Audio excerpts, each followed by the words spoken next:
Hello everybody, good evening and welcome to the United Stands. I'm Mark Goldbridge and this is your latest Manchester United news and transfer news as the goalkeeping crisis starts to close in. Starts to come to an end if we're being honest. Martinez not in the Aston Villa squad. Lemen's still an option. What's going on there? Also, we've got an update from our source around the midfielder in the last 24 hours of the transfer window. What's going on Reece Stiller of Stuttgart? Could anything happen there? Also, Jadon Sancho could be on the move to Aston Villa. Lots to get into, plus most important of all, it is an 8 o'clock show. So it's driven by you, so get your thoughts in. This last 8 o'clock show of the summer transfer window. Remember, tomorrow night at 8 o'clock, we'll be reviewing the transfer window, which will have closed at 7 p.m. So get your thoughts in on that one, of course. There is no excuse not to sign a midfielder, but I could see Mazraoui playing a few games in the midfield. I think he would do a decent job if we get them. Well, look, I suppose I will start on that one because the Martinez story and the Lemen story, I mean, you know, we pretty much know about it. But we know that Martinez wants Manchester United from Fabrizio, and that is why he's not in the team.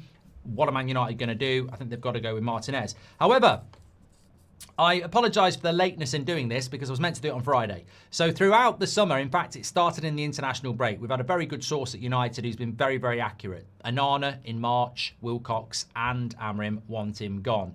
Start of April, Delap was the priority.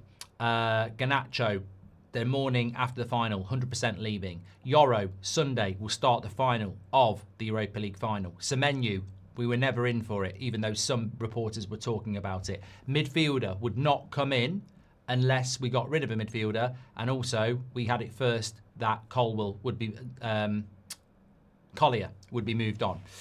So a lot of good information across the summer. What are we hearing today from that source? Manchester United are in no talks with any midfielder as of tonight. No talks. There was a story this afternoon about Angelo Stiller from a couple of sources. Fabrizio Romano dismissed that straight away. That is not true. There are no talks with Stiller. We do not have representatives in Germany, and there is no indication that Stuttgart would sell, and Man United are still not there. So what we're getting tonight from our source, who's been very accurate, is this. Manchester United are not in any talks for a midfielder. The expectation has to therefore be there will be no midfielder. However, from Ruben Amarim, he is absolutely adamant he needs a midfielder, and he has never changed that stance. He wants a midfielder. Jason Wilcox wants a midfielder. And if the door shuts without one, that will be against what they want. And further to that, if there was an opportunity to loan Manu and bring in a midfielder that Amarim wanted, he would do that on the basis that Manu could come back next summer.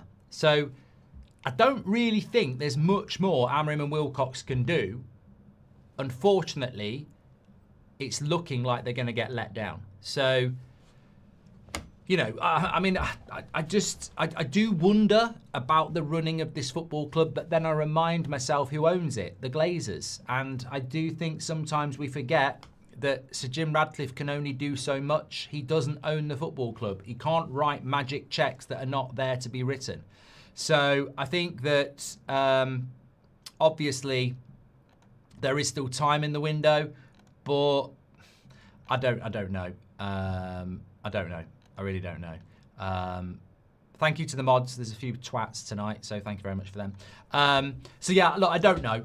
I really don't know. I think Manu's going to stay.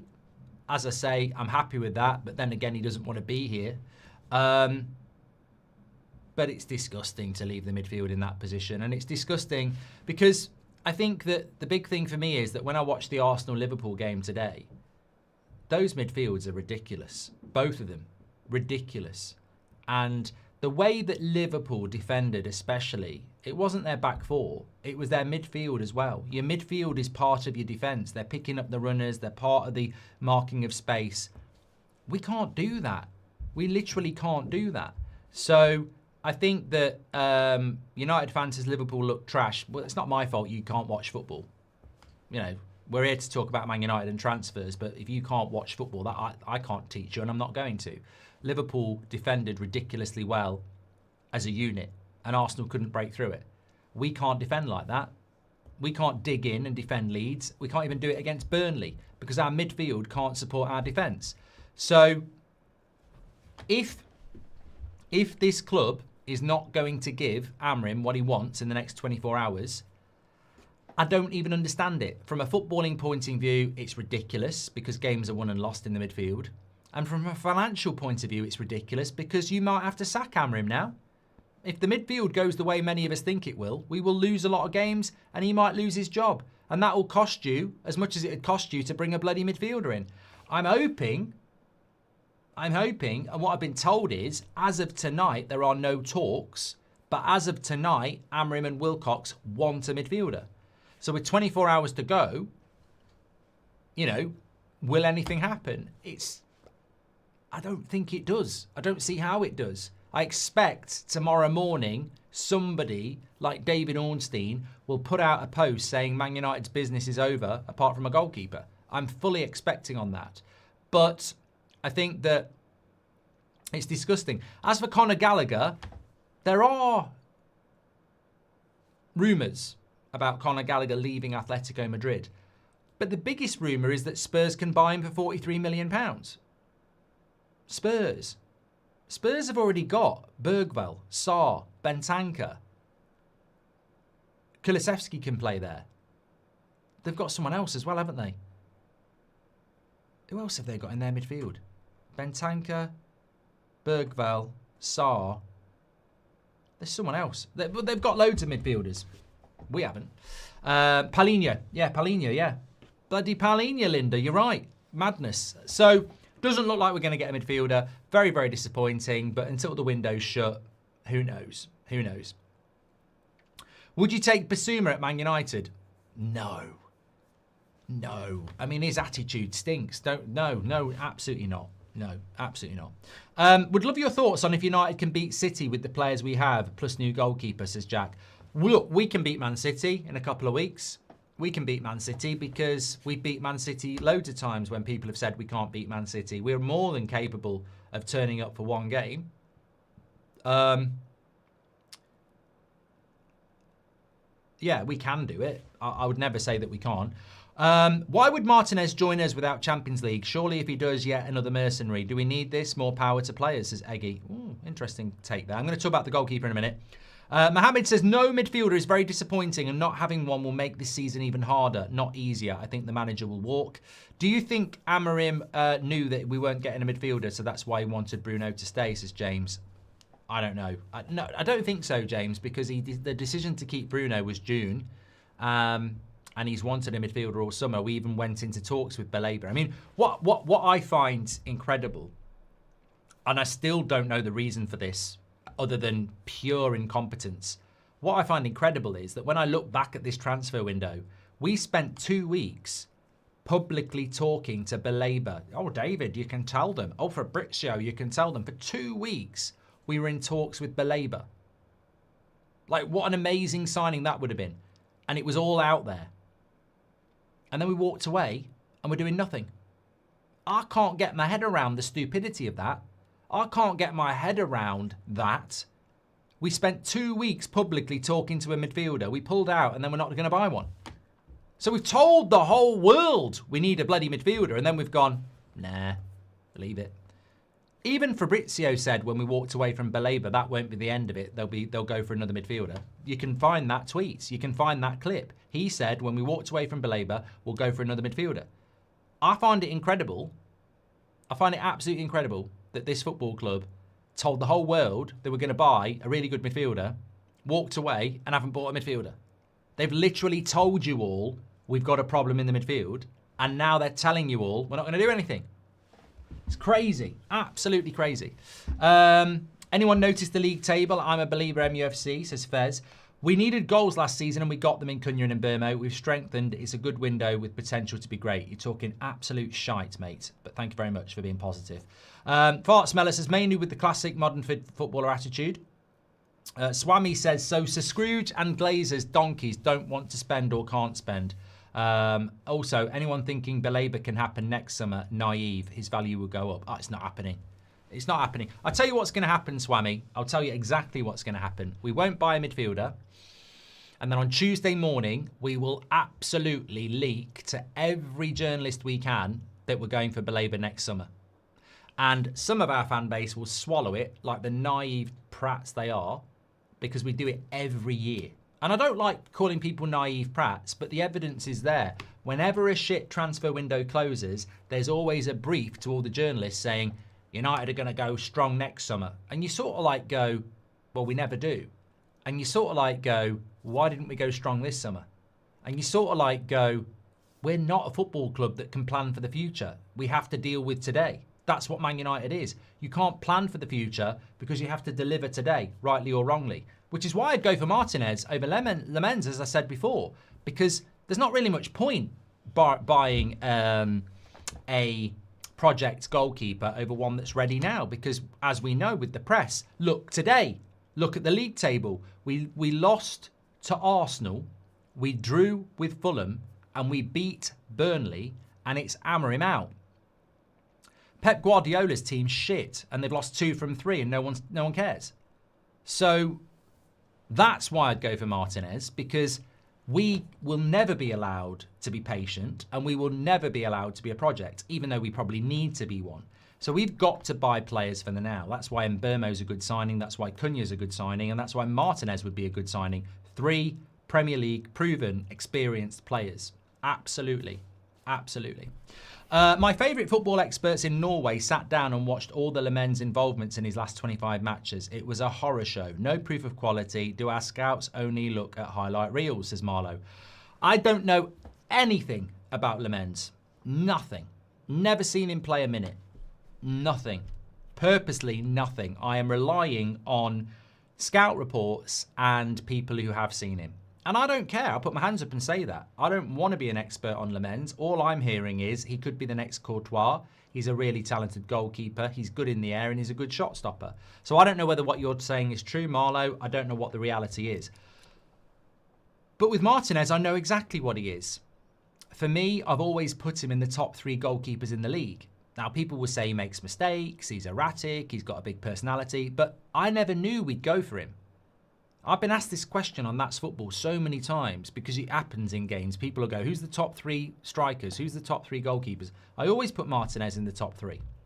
So if you're offering me up Lemens or Martinez at my club where there is no patience and you lose one game and people want the manager to be sacked, every day of the week I'm saying get the experienced guy in, because who do I want in goal against Man City away in 2 weeks' time? Lemens making his debut or Martinez, who's done it all before? It's got to be Martinez. I don't know whether it is going to be Martinez, by the way, because Fabrizio Romano is basically saying that we're still in for both. I would happily buy both, by the way. Martinez experienced, Lemens as the understudy. But if it's an either or and we buy Lemens, I'm sort of like looking at it and going, Phew. But you know what? We might go for Lemens because sell on value. We might go for Lemens because of that, because that's what Chelsea would do. Chelsea would go for Lemens, not Martinez, because they like a sell-on value. So let's see. Add Martinez, and once Cunha, Mbeumo and Sesko hit match sharpness, we should have enough to get the results needed to keep Amarim in the job, says Eddie. But if we had a midfielder, I think we could go for 5th. I mean, Villa are losing now. Spurs lose yesterday. Newcastle have got 2 points from 9. If we went and got... It's so irritating. It's got to calm down. It's so irritating. If we went and got a midfielder, I genuinely think with Martinez in goal, we could get 5th. If we had a good midfielder and Martinez on top of Cunha and Mbeumo and Sesko, I think we could get 5th. I genuinely think we could get 5th. And I don't want to be sat there in January going, look, we would have got 5th. I really do think we could. And I would take Conor Gallagher because he's intense and he runs around and he can pass and he would be a good stopgap for a year that we might keep next summer and then buy another midfielder. But to get nothing is a joke. Ugarte is unreliable, Casemiro is old, Bruno is not a midfielder, and Mainu is potential and doesn't want to be here. It's a bad mix. So unless we've got a surprise in the squad, Kone, Mazraoui play there, I don't know, I'm worried. David Rodriguez says, I'm tired of hearing all the great players that past managers have tried to bring in, but the board got someone else. Back Amarim in, bring in his players, says David. Michael Cornish says, surely we can do something with Belabor and Mainu, goes to Brighton on loan. I mean, look, what I would say is, I was listening to Fabrizio, and he said, look, the Villa Martinez story will not happen tonight because Villa are playing. It'll be late tonight, tomorrow morning, that Villa talk to Man United about a fee. Martinez wants to come to Man United. Personal terms are not an issue. It's the fee for Aston Villa. Jadon Sancho could be involved going the other way.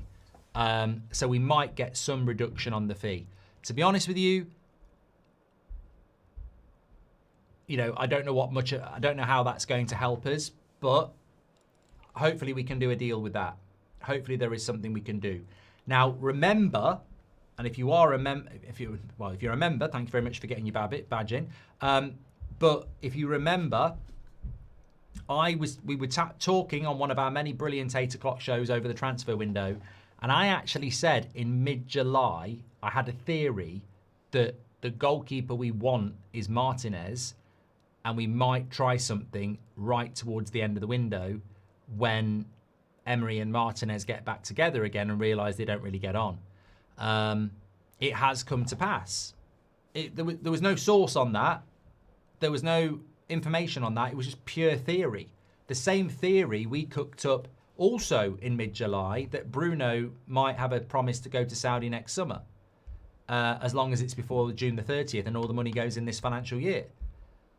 A third theory is, why would you not do a deal with Man United for Belabor and take Mainu for a year? But I don't see it happening, because how would that happen? How would that happen? I don't know. But it's a theory, and until 7 o'clock, at 7 o'clock tomorrow night, it could happen. It could happen. Don't know what happened there.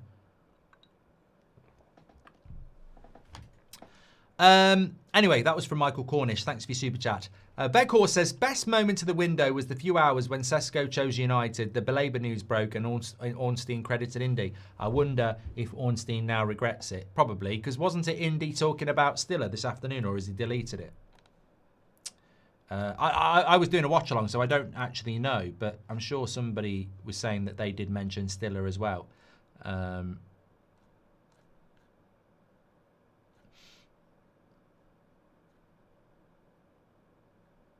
No, maybe they didn't. Maybe that's not true. To be fair. Anyway, back to you. Evening Marks is Rocket Games HD. Do you think Cobby will stay and we will just act as if it's a new signing? I mean, Rocket, Man United can act how they like. But we all know, apparently it did happen and it got deleted. It's a shame when, these so-called in-the-knows delete tweets, isn't it? I think that's a big indicator that they're not really in the know if you have to delete your tweets. But, look, I think in relation to United not getting a midfielder, there's no spin that anyone's going to follow. Because, let's remember, when we went for Belabor, we had Mainu, Bruno, Casemiro and Agate. So, not getting a midfielder and Mainu staying is not like signing a midfielder, because we had 4 anyway, and we'll have 4 tomorrow when the window closes. So Mainu staying cannot be classed as a new signing. Absolutely not. I wouldn't be surprised if they dropped a new Mainu contract on Tuesday and classed that as a new signing, but he can't be classed as a new signing because we need more than that. Lord Harkey says, I'm new to your channel and I love it. Thank you very much. Thank you very much. You're very welcome. Is there any percentage chance Pep could get the sack, says Chris? Don't really care, Chris, because we've got our own problems, to be honest. This is no... thank you very much for that from Hatlingen as well, who started the show off. Do you rate Kone, says Evan? Until I see him in the first team, I can't rate anybody. I know lots and lots of young players that are very highly rated, but I always say, until they play for the first team, it's not really relevant. So, look, there's high hopes for him. I bloody hope he comes into the team and he's brilliant, but, I mean, I don't know. It's a risk. He might not get used at all. He might not be good enough. I don't know. I think it's risky to say we don't need a midfielder because we've got Kone. What's with Belabor? Pulled at 60 in the last 2, says Nectaria. Don't know. Mojo says, we will get a midfielder, some loan deal or a free agent. They will find a plaster the cracks. You know what, Mojo? In a way, at this late stage, I would take a loan. I don't think we're going to do that. I don't think we've got anything lined up. Well, as per tonight, I know we haven't. There's nothing lined up. So I don't even know what the loan deal would be. I don't even know what's out there. Now, there are clubs out there doing very interesting things, like Marseille have got Veerman from Leipzig on a year loan with an obligation to buy. So you can do these. They're more prevalent. You can do loans for good players with an obligation to buy. But I don't see as... Look, if I'm being completely honest, look at history. What do you end up with in the last 24 hours on a loan? Igalo, Weghorst, Sabitzer. You know, you don't necessarily end up with... You end up desperate, don't you? Just have a feeling we'll get a last-minute wild-card midfielder, says Paul. Look, honestly, I don't think it's going to happen based on what I've been told tonight.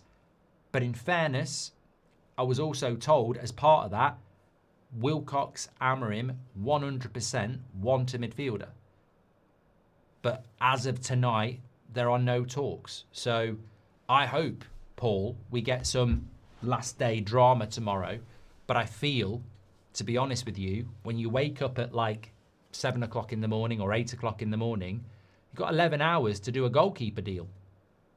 I don't see where the time comes. Remember, some transfer windows have traditionally closed at 11 p.m. It closes at 7 p.m. UK time. I think we'll be doing everything to get the goalkeeper in. I just don't think there's time. I really don't. Fairway 5 says Romano's had a stinker this summer. I don't think he has at all. Don't know where you've been, mate. I think he's had a very good summer. No club is going to buy an Arna or Binder, says Goblin. Well, look, that is something we should almost be taking notes, because tomorrow night when we're reviewing the transfer window, we're talking about bringing in Martinez or Lemens. Let's not forget, Binder and Onana will still be here. The removal of players, yet again, has been incredibly crap. And I don't see Binder or Onana going either. Yet one of them or both of them do need to, because, you know, Onana, you bring Menartez. If you bring Martinez in, Onana's sat on his arse all season, and Binder even worse. So they should be talking to their agents, trying to find a move. But, you know, I think it says, I think it speaks volumes of the modern footballer, but also the modern footballer at Manchester United. They've mismanaged their career because they don't value the thing they're paid to do. If I was a Man United player, Garnacho, Anthony, hello, remember Anthony? He's still here. Sancho's still here. But all these players, Garnacho, Malacia, Anthony, Sancho, Binder, Onana, they've known all summer that they're not wanted, right? And here they are with 24 hours to go, apart from Garnacho, obviously, and they've got no club. Now, if you prioritised playing football, you'd get it sorted. But they've prioritised sitting on their arse. And now, here we are. I respect the fact that Rashford went and got that move to Barcelona very, very quickly. I respect the fact that Rasmus, when he wasn't in the first matchday squad, went, okay, I want to stay, I want to fight. I feel as a backup striker I could challenge Šeško and play games, and I think that's what he wanted to do. But when he wasn't in the matchday squad for Arsenal and he wasn't in the matchday squad for Fulham, I think he's gone, look, you know, I don't need the weatherman to tell me it's pissing down. I haven't got a future. I'm going to get a future. I want to play football. And he definitely wanted to stay at Man United. It was his dream. And he would have stayed as the backup. But when he's not on the bench, it's like, you know what? Okay, I get the message. And he's gone. Some of our players just haven't got the message because they don't value football, I don't think. Arshan says, City 3 points in 3 games. Are they talking about sacking Pep? No. No. They're not, because at Manchester United we have this ridiculous obsession with sacking managers. Happy with the Emmy talks. Gutted no midfield. We suffer due to the incompetence of the club's owner, says Jamesy. Well, look, somebody just said in the live chat, do you think we can just get by with the midfield that we've got? And I'd love to say yes, and I'd hope that we do. But multiple years of watching football, and last year watching Manchester United, remember this is last year's midfield. That's my big thing. It's not a stab in the dark. It's not a prediction. It's a fact that this is our midfield from last year. A fact. That is our midfield from last year. So, do I think we can get by with this midfield until next summer? No. No, I don't. I really don't. Because we saw what it was like last summer.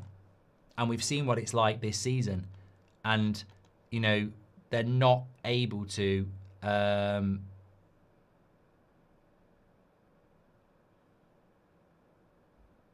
they're not able to do anything about it. You know, they're not able to track runners, mark players up. They're just not specialist players, you know, and I think that's a problem. Himansh says, get Bissouma on loan. Please do some research on Bissouma, mate. He turns up late for training. He's got a ridiculously bad attitude. You're just chucking names around because you're desperate. I'd rather have nothing than Bissouma. He's got a really bad attitude. That's why he's got nothing to do with Thomas Frank's team. Get ready for a Calvin Phillips loan. Oh my God. Love-hate games. Oh my God. Would you be happy with Badaya from Nice? In relation to UEFA rules, we can apparently sign him on a September the 1st and his price is quite cheap, says Nabil. Don't know much about him, to be honest. Unfortunately, we have collected players who are obsessed with the caviar and champers and lose sight of the bread and butter that keeps them alive, says Emily Derry. Thank you very much, Emily. Hope you're doing well. With Villa losing to Palace, they may keep Martinez, says Mindex. I don't know about that. I think they're losing 2-0, aren't they? Would you do an interview with Garnacho? Anything goes, says Gareth. Yes. I don't think he'd do it, though, would he? Ineos have looked totally inept this window, says Bounty Hunter. Lord Harkey, welcome to the Members Club. Thank you very much, sir, for joining in. Have you seen Villa have signed Lindelof, says Cade. I mean, the fact that Villa have gone for Lindelof and want Sancho, I mean, it seems to be getting worse. Would you take an Ander Herrera profile midfielder? 100% MGT, yes. And if Martinez or Lemens comes in, surely this means Binder is second choice and Onana third. Yeah, I think Onana's completely... I'll give it a few seconds. Onana has completely and utterly messed this summer up. He gambled that United wouldn't buy a goalkeeper so he could be number one. He then got dropped for Binder and United are going to buy a goalkeeper. He's gone from gambling he'd be our number one to putting himself as number three. Absolutely messed up. Now, he might not be bothered. He might be, well, I'm on 140 grand a week. I'll sit here and do nothing. But he's absolutely played this summer transfer window terribly. And also, it was March when he was told he's not going to be our goalkeeper. It was March when he was basically told, we want you to start looking for a club. He's had long enough. If we don't get a midfielder, do you think Sir Grim calls Brailsford and orders him to send the jiffy bags to Carrington, says Paul Cassidy. I'd love Sabitzer back on another loan, says Tom.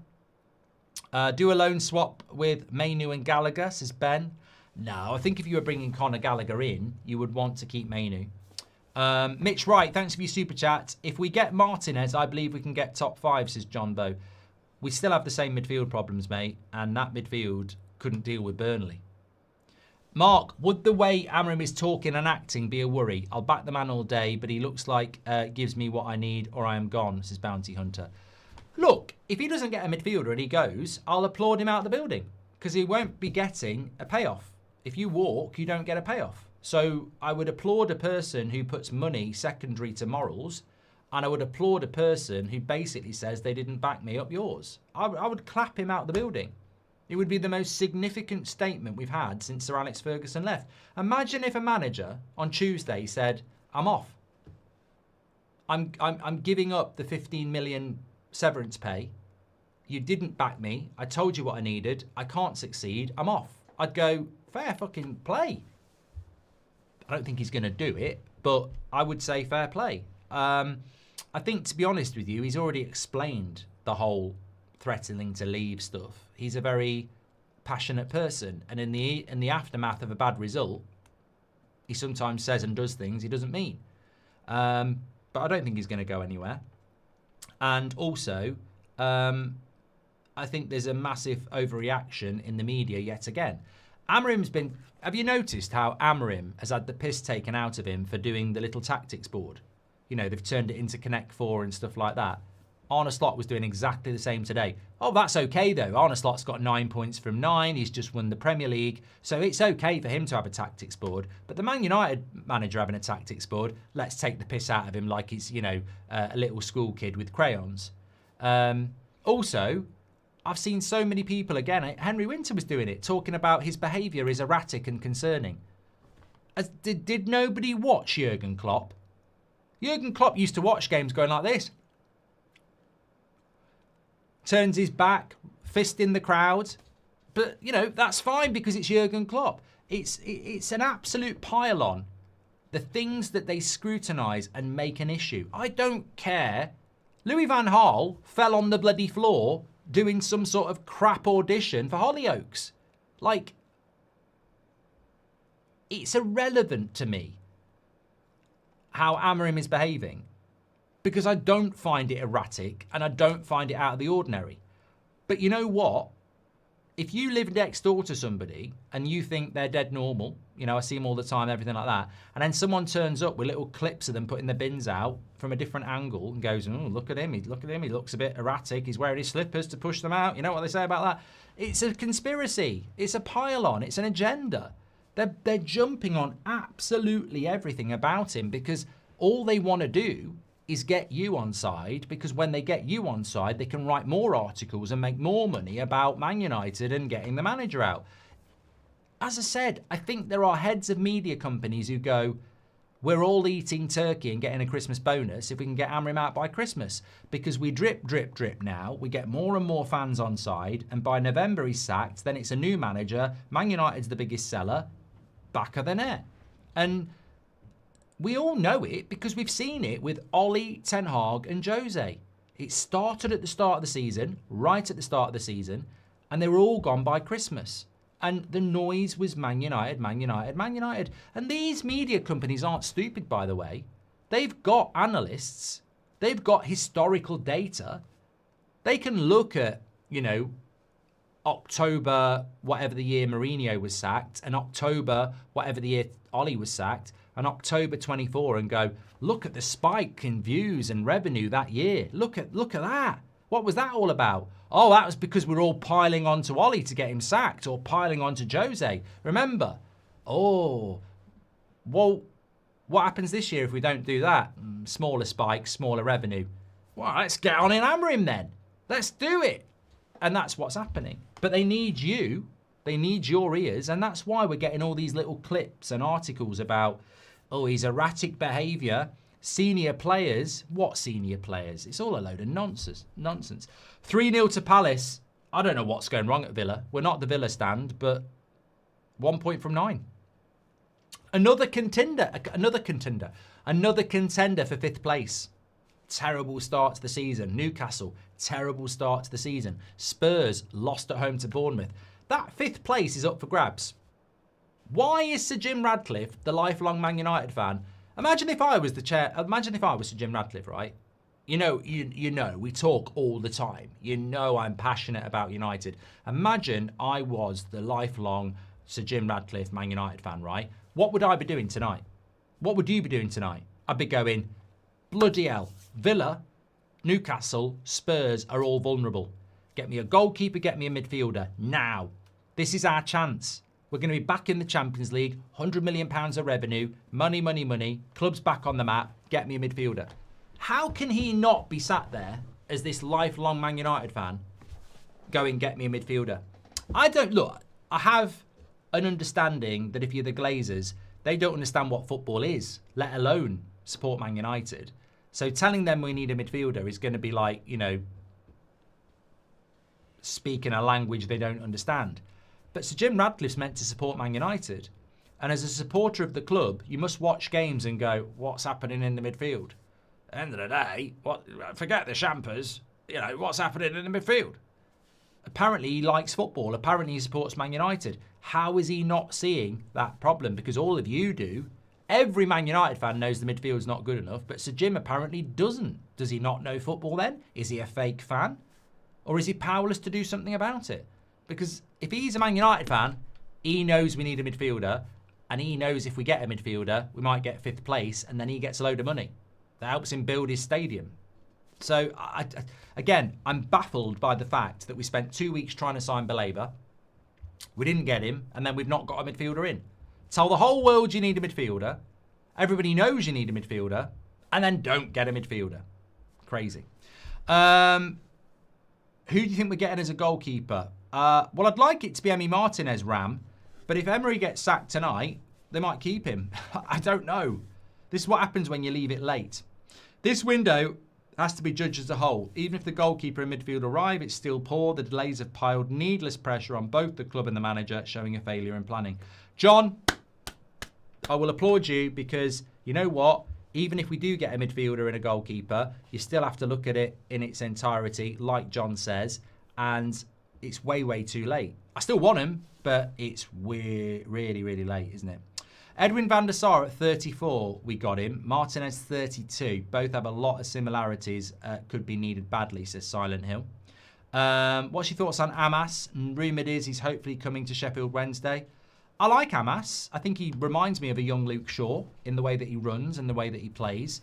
You know, I hope he can go somewhere and play. We've not had a good record of loaning players out for a long time. I thought Dan Gore going on loan would work. Joe Hugel.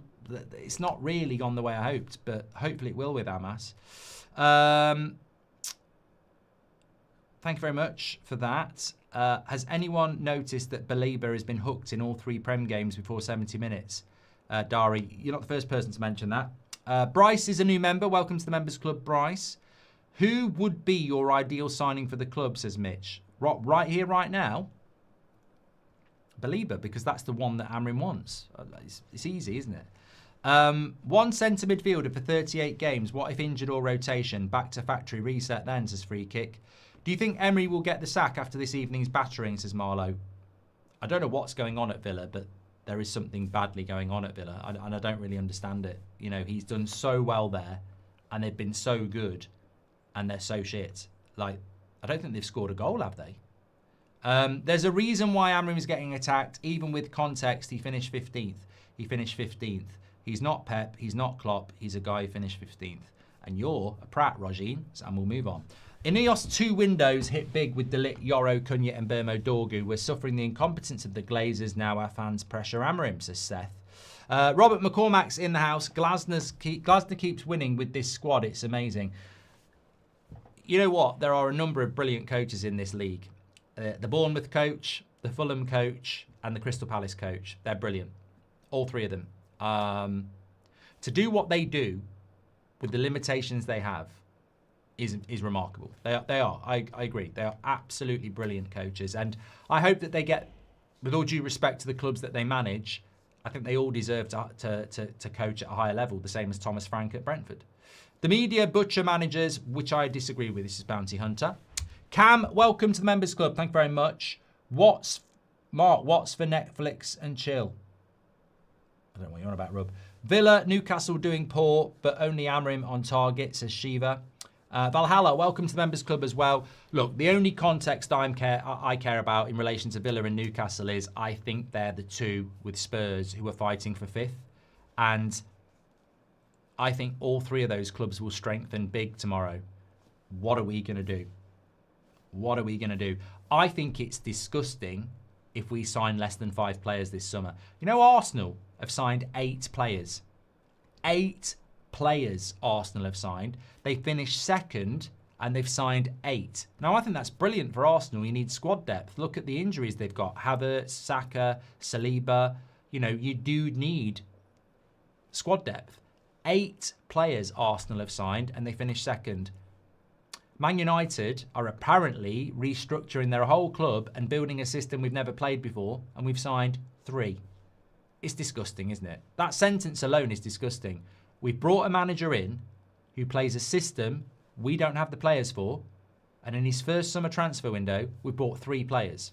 Arsenal have bought 8 for Arteta.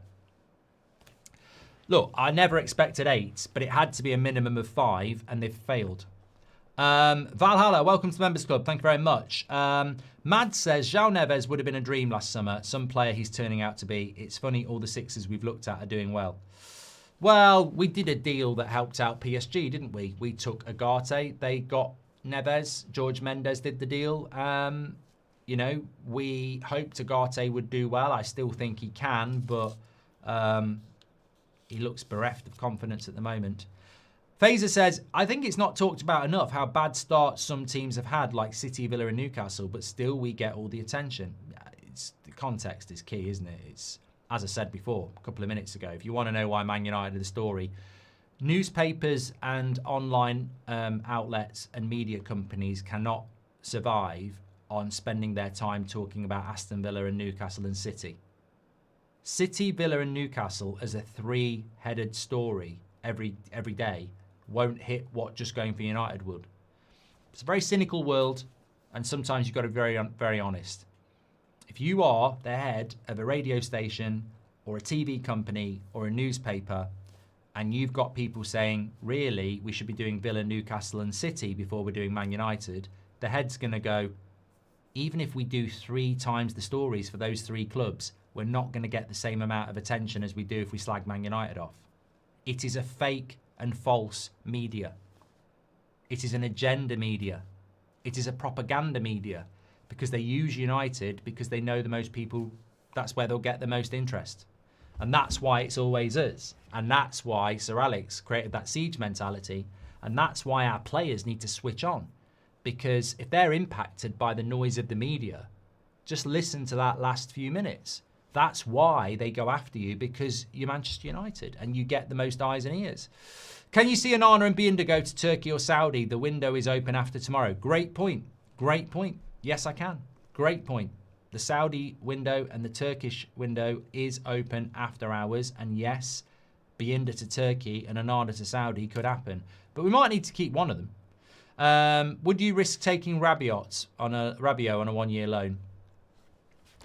Ask me that at 5 o'clock tomorrow, because with 2 hours left in the window, I know exactly what I'll say. I'll say yes, but we shouldn't be going anywhere near it. And I think he's going to AC Milan anyway. Mind X says, with Villa losing to Crystal Palace, they may keep Emi. And would you be happy? I've done that one from Nabil. Thank you very much for that as well. Mourinho to Villa, says Dan. I've got to say, it would be ridiculous to sack Unai Emery after 3 games. I mean, we talk about going in on Amarim, but the job he's done at Villa. They were in the Champions League last year. They're in the Europa League this year. They'd be stupid to sack Emery.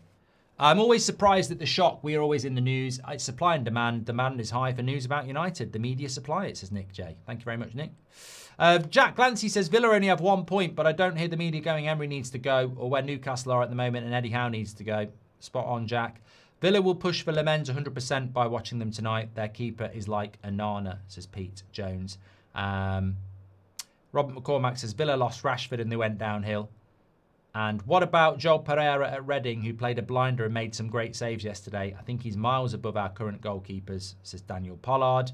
Theory, Galatasaray still in for a keeper. Maybe Onana or Binder go if Emi Martinez comes in. I thought they were getting Edison, and then Donnarumma goes to them. Has anyone noticed that? Yeah, I've done that one there. Let me just check something here. I need to find it.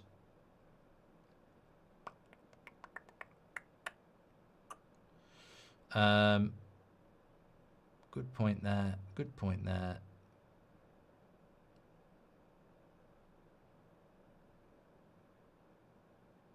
Paul Cassidy. I'd love Solskjaer. I thought you said I'd love Solskjaer back, Tom. Nearly crapped myself then. Mitch Wright, thanks for your super chat. I'm just looking for a comment here from somebody. Bear with me. John United, Andy Lee, Mojo, Evan, James. Oh, here we go. Dylan says, could we get Belabor in January like we did with Bruno? Dylan, in all honesty, I can't stop people thinking like that. Why would I? But I despise it, because you learn nothing. You basically become a cheerleader to this organisation. What did I say about half an hour ago? Every year, the summer transfer window closes and it's not gone the way we have. And it's normally Luckhurst. He normally does the club's bidding on this. He normally writes an article the day after the transfer window closes talking about how United are going to go big in January or the next summer. Never happens. Never happens. So I wouldn't swallow it at all. And as I said this morning, David Ornstein, after the... Look, remember the January transfer window? We needed more than Dorgu. We definitely needed more than Dorgu. It was a crap window. The minute it closed, David Ornstein, credible. Man United are going to go for Kenda. They've already held talks. And everyone forgot about the January transfer window because, well, we're going to get Kenda. A month later, he's signing for Chelsea. So that was from Ornstein. Ornstein put it out there in early February that United were in talks with Kenda. And everyone forgot the January transfer window because we're in talks with Kenda. He signed for Chelsea. I wouldn't believe anything about January or next summer. Nothing. We've been lied to before. Last year, we thought we'd sold Sancho for 25 million. It was only in March we got told, no, it's not. If they give us 5 million, they can give him back. I don't believe anything that comes out of that club after a transfer window's closed. And on Belabor, he hadn't signed a contract with us. We were the only offer this summer, and he wanted to take it. In January or next summer, he could have Real Madrid, PSG, Liverpool, Arsenal, Chelsea. Are we going to be able to compete with them?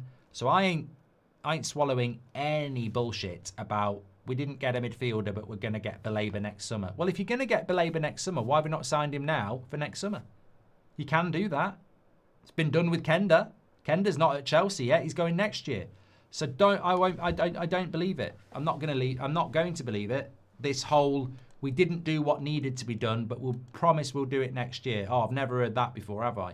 If you are telling us that we're getting Belabor next summer, then why don't you sign him now and pay next summer? Is Elliot Anderson still in the market? If so, would you like him if he's available? Well, he's not available, is he? He's in the bloody England squad, Sergio. How has the media not called out the ownership? Multiple appointments that not worked is an ownership failure, not a managerial one. Kofi, I've got no idea why the multiple Man United journalists never write about the ownership of Man United. Never do. In relation to transfers, I don't know why I've not read one article from The Athletic, the Manchester Evening News, the Daily Mail, the Telegraph, whatever. I've not read one article about how they've messed up this summer transfer window terribly. Nobody's writing about it. I don't know why. I'm not even going to speculate why. But the way I look at this window, we needed a minimum of 5 signings. We've done 3. We needed a minimum of 5 sales. We've done 1. We didn't get the striker in until choice 6 in late July.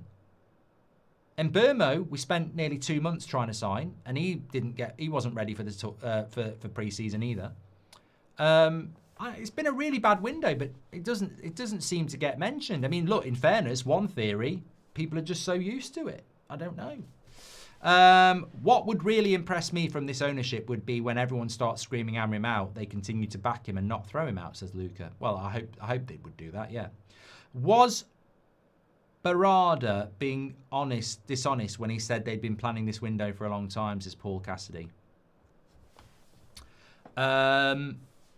I think we can all make our mind up on that. I'll give you my theory. When Barada said that we've been planning this window for a long time and that we had two plans, one with Europe and one without, I don't think he was lying, because I think when you look at Cunha and Mbeumo, I think they were obviously brought in. I think with the striker, if Delap had said yes, that would have been the striker.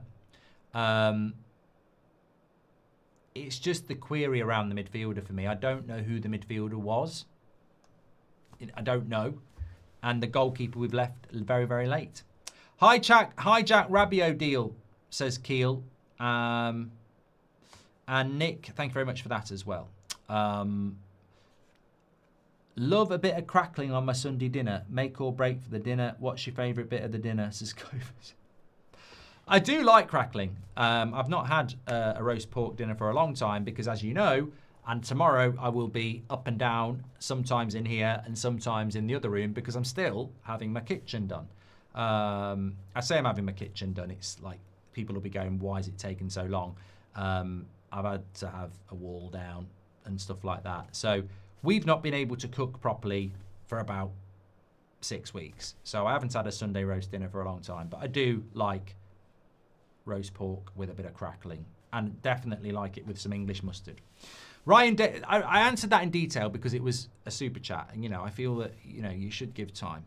Ryan Davies says, what frightens me is that the transfer window is going to look a hell of a lot worse when the AFCON starts. Mbermo, Mazraoui, Ahmad. Yeah, those three. Anana, but I mean, Mbermo, you'd cover off with Xerxes, Mount, Cunha. Mazraoui, we haven't even got at the moment. Yeah. I think we'd be all right. We should be going for Stiller, says Alters. You're never going to do a deal like that in 24 hours. What would really impress me, I've done that one from Luca as well. Thank you. It's getting a bit silly in here now. Has Premier League rivalries died down compared to 10 years ago, says Rex. I've not nearly seen as much discussion about the rivalries throughout the league. You know what? This is a great point. I know we're all focused on transfers, but there's really not a lot more to say, I don't think, unless anyone's got a different angle. Will Boyd, thank you very much for your super chat. I'm glad you mentioned this. Would you take Anguissa, says Jesse? At this stage, yes. Footy guy, I've got nothing to say. I don't get involved in any of that, and yeah, I've got nothing to say. Has Premier League rivals died down? I will get involved in this, Rex.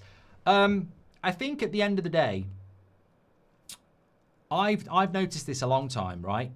When we play Man City in a couple of weeks, there used to be a time when we played Liverpool, when we played Man City, where it would get really built up. Like, there'd be a lot of effort about building it up all through the week. And now, I don't know whether it's because of the volume of football we have, there's not really any build-up to these big games anymore. It's the biggest and the best league in the world, and it's live. But we don't really build up these games, and I don't really know why. I was watching Liverpool-Arsenal today, and it was a bit boring for a bit. And they were showing the crowd, and they were all just sat there like this. And then the scary thing is, and I think I have to put my hand up and say, obviously, we've got Bundesliga live TV rights on That's Football, and I've done 2 games.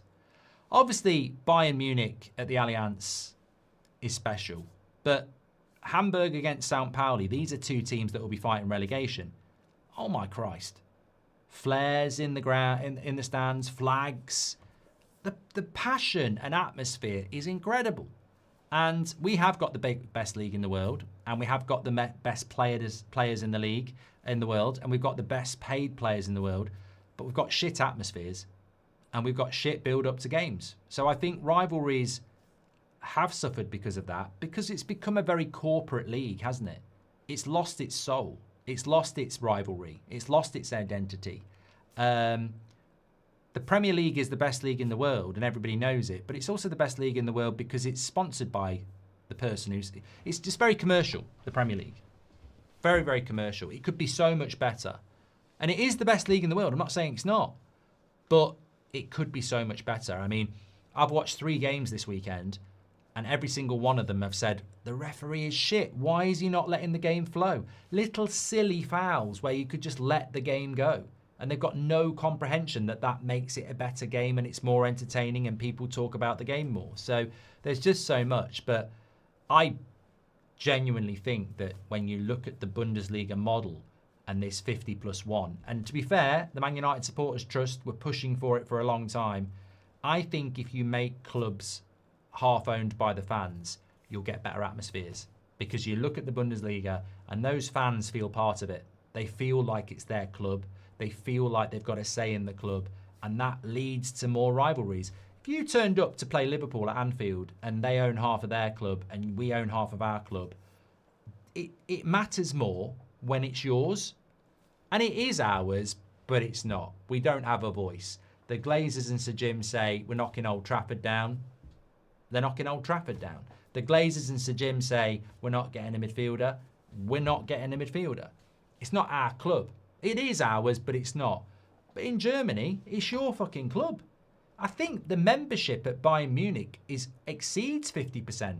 I think it's like 70%.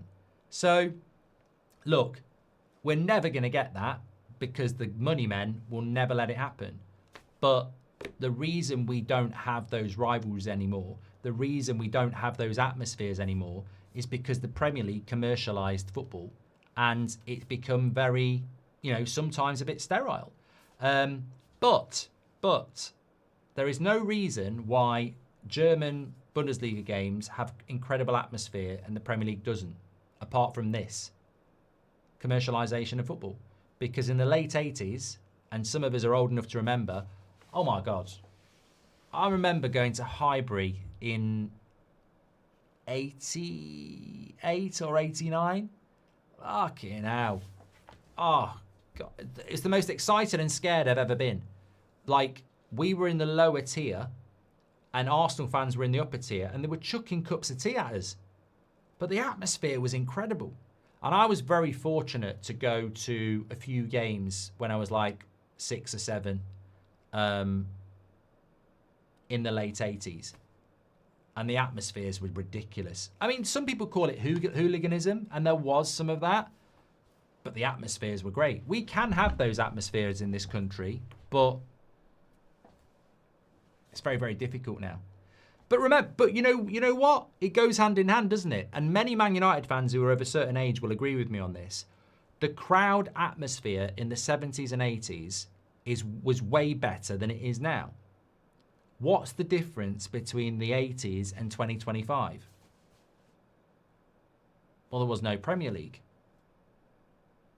Footballers weren't on ridiculous money. Clubs felt more closer to the fans. When you feel close to a club, you get better atmospheres. When you feel you're a customer, you don't. It's as simple as that. And that is why when we're doing these Bundesliga games on That's Football, you come over and watch the atmosphere and go, fucking hell, it's like night and day. The thing is, I've got to put my hand up and say, I need to watch a few more Italian games and Spanish games because I don't know whether they get it as well. But yeah, you can have those atmospheres in modern football. Some people go, oh, it's tourists, it's everyone with a phone. Tourists go to bloody the Yellow Wall in Dortmund, still getting a great atmosphere, aren't you? That was a bit of an after show, wasn't it? Right, let's get some sleep because tomorrow we feast. I hope so. To bed, for tomorrow we feast. To bed, for tomorrow we rise early and feast.